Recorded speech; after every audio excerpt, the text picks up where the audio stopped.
Hello दोस्तों, आज के सेशन में हम करने वाले हैं नई शिक्षा नीति 2020। आई होप ये सेशन आपको पसंद आएगा, तो प्लीज़ वीडियो को लाइक एंड शेयर कीजिए और मेरे चैनल को सब्सक्राइब कीजिए। देखते हैं दोस्तों, हमारी जो न्यू एजुकेशन पॉलिसी 2020 तो जारी करने की तिथि ये कब जारी की गई थी? जारी कब की गई थी? 29 जुलाई 2020 को जारी की गई थी। जारीकर्ता कौन थे? मानव संसाधन विकास मंत्रालय, भारत सरकार द्वारा नई शिक्षा नीति 2020 जारी की गई थी। नीति निर्माण समिति के अध्यक्ष कौन थे? डॉक्टर के कस्तूरी रंगन थे। जो डॉक्टर के कस्तूरी रंगन थे वो पूर्व इसरो अध्यक्ष भी थे। नई शिक्षा नीति के द्वारा प्रतिस्थापित नीति, इससे पहले जो ये नीतियाँ आई है 2020, इससे पहले भी दो नीतियाँ आ चुकी है। ठीक है, कितनी नीतियाँ आ चुकी है? दो नीतियाँ आ चुकी है, 1968 और 1986। ठीक है, सबसे पहले जो नीति आई थी वो कौन सी नीति आई थी? शिक्षा नीति 1968 में आई थी। ठीक है, भारत की प्रथम शिक्षा नीति थी ये 1968। कौन सी थी? भारत की प्रथम शिक्षा नीति थी। और दूसरे नंबर पे कौन सी आई? 1986 आई दूसरे नंबर की। ठीक है, नई शिक्षा नीति के द्वारा मतलब प्रतिस्थापित कर दी गई। अब ये 1986 में कुछ सुधार करके 2020 बना दी गई। अब है जो परीक्षा में क्वेश्चन पूछे जाते हैं, परीक्षा में क्वेश्चन पूछे जाएंगे। क्या पूछे जाएंगे? राष्ट्रीय शिक्षा नीति 2020। ठीक है, 1968 और 1986 के बाद स्वतंत्र भारत की कौन सी नीति है? ये तीसरी नीति है। ठीक है, मानव संसाधन विकास मंत्रालय का नाम बदल कर क्या कर दिया गया? शिक्षा मंत्रालय कर दिया गया। जो पहले क्या होती थी? शिक्षा मंत्रालय था, अब क्या कर दिया गया? मानव संसाधन विकास मंत्रालय। जो पहले क्या था? पहले था मानव संसाधन विकास मंत्रालय, उसका नाम बदल कर क्या कर दिया गया? शिक्षा मंत्रालय कर दिया गया। ठीक है, अब जब क्या हुआ, शिक्षा नीति चेंज हुई तो क्या होगा? पाठ्यक्रम भी चेंज हुआ होगा। तो देखते हैं दोस्तों पाठ्यक्रम में क्या परिवर्तन आया। तो देखते हैं 5+3+3+4 का मॉडल कर दिया गया। क्या कर दिया गया? 5+3+3+4 का मॉडल कर दिया गया। जो 3 वर्ष क्या हो गए? जो ये पाँच साल की जो ये है 5 ऐड है, इसमें क्या आ जाएगा? 3 वर्ष तो आंगनवाड़ी आ जाएगी। क्या आ जाएगी? 3 वर्ष तो क्या आ जाएगा? आंगनवाड़ी आ जाएगा, प्री स्कूल बोलते हैं जिसको। ठीक है, और 2 वर्ष में क्या आ जाएगा? 1 से 2 जो क्लास होती है। ठीक है, 1 से जो 2 तक की क्लास होती है उसमें बच्चा बैठेगा। ठीक है, उसकी आयु कितनी होगी? उसकी आयु होगी 6 से 8। ठीक है, 6 से 8 वर्ष तक का जो बच्चा है फर्स्ट और सेकंड क्लास पास कर लेगा। ठीक है, नेक्स्ट है थर्ड मॉडल। देखते हैं ये थर्ड मॉडल में क्या था? ये था कक्षा 3 और 5। ठीक है, ये तो जो पहली और दूसरी कक्षा है वो किस में आ गई? 5 वाले में आ गई। अब क्या है? 3। ठीक है, 3 में क्या आएगा? 3 से 5 तक की कक्षा। ठीक है, पहली और दूसरी किस में आई थी? इसमें आई थी। ठीक है, 5 साल वाले में 3 वर्ष क्या था? आंगनवाड़ी था। ठीक है दोस्तों, और फिर क्या था? 1 से 2 क्लास भी इसके अंदर ही होगी। अब 3 है +3, तो इसमें क्या आएगा? कक्षा 3 और 5 आएगा। ठीक है, जो बच्चे 8 और 11 साल के बीच में हैं, ठीक है, वो कौन सी कक्षा में बैठेंगे? 3 और 5वीं में। ठीक है, 3rd और 5th में। अब है ये क्या अलग जो +3 है, इसमें क्या है? कक्षा 6 से 8। कितनी? कक्षा 6 से 8। और आयु कितनी होगी बच्चों की? 11 से 14। ठीक है, जो 4 मॉडल बच गया, ये 4 बच गया +4 बच गया, इसमें क्या आएगा? 9 से 12वीं तक की जो कक्षा होती है, ठीक है, वो आएगी। और आयु कितनी रहेगी बच्चों की? आयु रहेगी 14 से 18। ठीक है, 14 से 18 जो 3। अब देखते हैं दोस्तों इनको क्या बोला गया। इसको बोला गया जो 5 साल तक आएगा, इसको क्या बोला गया? फाउंडेशन बोला गया।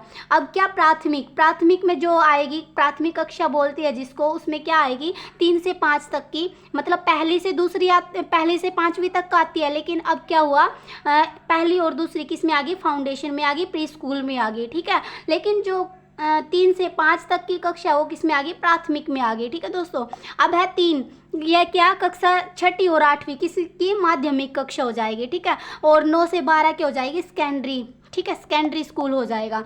अब देखते हैं दोस्तों नया स्कूल पाठ्यक्रम। ठीक है, नया स्कूल पाठ्यक्रम 3 और 18 क्या 3 से 8, 8 से 11, 11 से 14 और 14 से 18 वर्ष की आयु के बच्चों के लिए। ठीक है, 9वीं कक्षा से ही विषय चुनने की आज़ादी होगी। जो 9वीं कक्षा होगी ना, तो उसको क्या आज़ादी होगी, अपने जो विषय है, ठीक है, जिसमें उसको इंटरेस्ट है वो विषय चुन सकेगा। कक्षा 5 तक मातृभाषा, ठीक है, जो कक्षा 5 तक है उसमें क्या रहेगा, जो अपनी भाषा है, जो अपनी घर परिवार से सीखी गई भाषा है, मातृभाषा, ठीक है, उसमें ही जो शिक्षा देने की बात की गई है, ठीक है, नई शिक्षा नीति में स्थानीय या क्षेत्रीय भाषा में शिक्षण कार्य करवाया जाएगा। अभी बताया ना, जो हम आस पड़ोस से परिवार से सीखते हैं जो भाषा, ठीक है, उसमें ही हमारा पाठ्यक्रम करवाया जाएगा कक्षा 5 तक, ठीक है।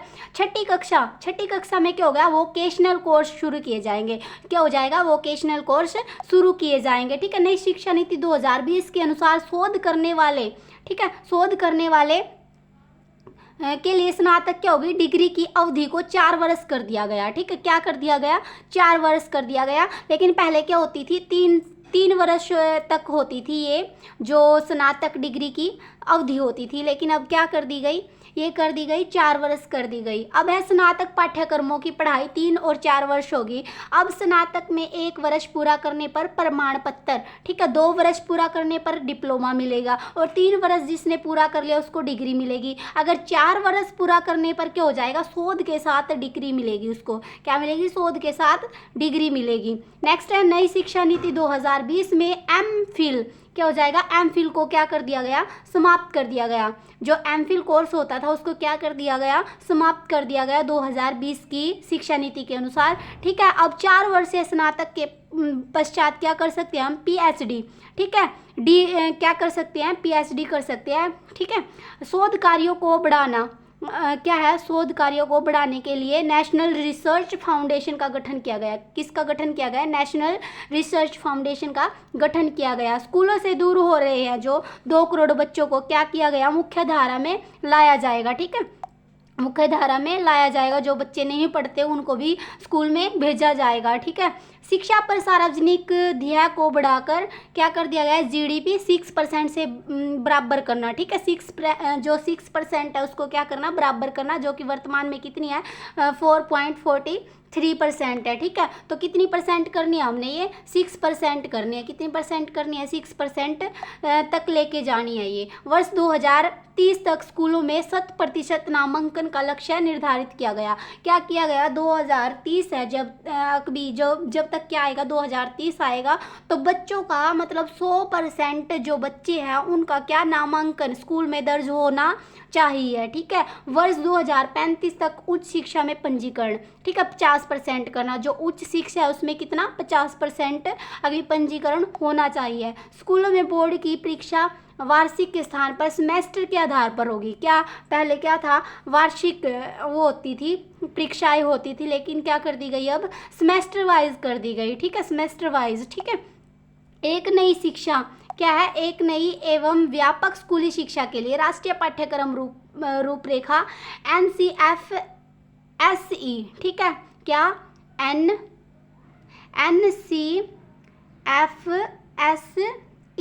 ठीक है, 2020 और 21 के अनुसार NCERT द्वारा विकसित की जाएगी, ठीक है। क्या की जाएगी, NCERT द्वारा NCFSE विकसित की जाएगी, ठीक है। उस शिक्षा में 3.5 करोड़ नई सीटें जोड़ी जाएगी। क्या जोड़ी जाएगी, 3.5 करोड़ नई शिक्षा ने जो सीटें होती है वो क्या जोड़ी जाएगी, उच्च शिक्षा के लिए, ठीक है। UGC AICTC NCT को हराकर क्या कर दिया, higher education commission of India का निर्माण किया जाएगा। क्या किया जाएगा, higher education commission of India का निर्माण किया जाएगा, ठीक है दोस्तों। छात्रों की प्रगति के मूल्यांकन के लिए मापक निर्धारक निकाय के रूप में परख नामक एक नए राष्ट्रीय आकलन केंद्र की स्थापना की जाएगी। क्या की जाएगी, परख नामक एक नए राष्ट्रीय आकलन केंद्र की स्थापना की जाएगी, ठीक है। किसके तहत, 2020 न्यू एजुकेशन पॉलिसी के तहत, ठीक है। क्या है, अब अकादमी बैंक ऑफ क्रेडिट की स्थापना होगी। क्या होगी, अकादमिक बैंक ऑफ क्रेडिट, क्या होगा, अकादमिक बैंक ऑफ क्रेडिट की स्थापना होगी, जो शिक्षा के पश्चात नौकरी में भी लाभदायक होगी, ठीक है। नेक्स्ट है शिक्षकों के लिए राष्ट्रीय प्रोफेशनल मानक, क्या है, NPST, क्या है, NPST, ठीक है, राष्ट्रीय अध्यापक शिक्षा परिषद द्वारा वर्ष 2022 तक विकसित किया जाएगा। क्या किया जाएगा, शिक्षकों के लिए राष्ट्रीय प्रोफेशनल मानक, ठीक है, राष्ट्रीय प्रोफेशनल मानक राष्ट्रीय अध्यापक शिक्षा परिषद द्वारा वर्ष 2022 तक विकसित किया जाएगा। ठीक है, सीखने मूल्यांकन करने, योजना बनाने, प्रशासन को बढ़ावा देने के लिए प्रौद्योगिकी का उपयोग करने पर विचारों का मुक्त आदान प्रदान करने हेतु क्या किया जाएगा, मंच प्रदान करने के लिए एक स्वायत्त निकाय। ठीक है, क्या किया जाएगा, स्वायत्त निकाय, राष्ट्रीय शैक्षिक प्रौद्योगिकी मंच बोला जाता है, क्या किया जाएगा, निर्माण किया जाएगा इसका। ठीक है, क्या किया जाएगा, निर्माण किया जाएगा। अब है सभी भारतीय भाषाओं के लिए संरक्षण, विकास और जीवंतता, ठीक है, सुनिश्चित करने के लिए इस नीति द्वारा क्या है, पाली, फारसी और प्राकृतिक जो भाषा है, क्या, पाली, फारसी और क्या, प्राकृतिक भाषाएं। ठीक है, प्राकृतिक जो भाषाओं के लिए एक Indian institute of translation and intermediation, ठीक है, नामक राष्ट्रीय संस्था की स्थापना की जाएगी। ठीक है, स्थापना की जाएगी। नीति का विजन देखते हैं दोस्तों। अब है भारतीय मूल्यों से विकसित शिक्षा प्रणाली को बढ़ावा देना। ठीक है, भारतीय मूल्यों से विकसित शिक्षा प्रणाली को बढ़ावा देना जो सभी को उच्चतर गुणवत्ता युक्त शिक्षा प्रदान करे और भारत को वैश्विक ज्ञान, ठीक है, नव शक्ति बनाकर एक जीवंत और न्याय संगत ज्ञान समाज में बदलने के लिए प्रत्यक्ष रूप से योगदान करे। ठीक है दोस्तों, नई शिक्षा नीति को लागू करने वाले प्रथम हिमाचल प्रदेश है जो नेशनल एजुकेशन पॉलिसी, ठीक है, 2020 लॉन्च करने वाला, मतलब सबसे पहले लागू करने वाला जो प्रथम राज्य है वो कौन सा हो जाएगा, हिमाचल प्रदेश हो जाएगा। कौन सा हो जाएगा, हिमाचल प्रदेश हो जाएगा दोस्तों। अब है शिक्षण से प्राप्त ज्ञान को जीवन में छात्र अपनाकर अपना सर्वांगीण विकास कर सके। ठीक है, क्या होगा, जो शिक्षा प्राप्त करेंगे उसको जीवन में अपनाकर अपना क्या करेंगे, सर्वांगीण विकास करेंगे। ठीक है, जिससे उसका सभी प्रकार से विकास हो सके। बच्चों की उपलब्धि एवं प्रगति को उनके माता पिता या अभिभावकों को बताकर उन्हें जागरूक करना। सीखने के प्रतिफल की विशेषताएं देखते हैं दोस्तों। सीखने के प्रतिफल उन जांच बिंदुओं की तरह है जो मात्रात्मक गुणात्मक परिवर्तन की पहचान करते हैं। ठीक है दोस्तों, ये प्रतिफल बच्चे के संपूर्ण विकास के लिए अपेक्षित संपूर्ण सीखने के अनुसार बच्चे की प्रगति का आंकलन करने में मदद करते हैं। और क्या, थर्ड है, सीखने के प्रतिफल विषयों की आंतरिक जटिलताओं और अवस्थाओं के, ठीक है, क्या, संदर्भ में आपस में स्पाइरल, क्या है, स्पाइरल की तरह क्या है, जुड़े हुए हैं। ठीक है, दीर्घकालीन लक्ष्यों का ज्ञान कराते हैं। क्या करते हैं, जो लॉन्ग टर्म की जो बात होती है, ठीक है, उनके लक्ष्यों का क्या करते हैं, ज्ञान करवाते हैं। पाठ्यचर्या अपेक्षाओं को विद्यार्थियों को एक समय अंतराल में अर्जित करना होता है। ठीक है, क्या होता है, जो पाठ्यक्रम बनाया गया उस एक समय अंतराल में क्या करना होता है, उसको अर्जित करना होता है। जो एक पाठ्यक्रम का टाइम होता है उस टाइम में उस पाठ्यक्रम को खत्म करना होता है। ठीक है दोस्तों,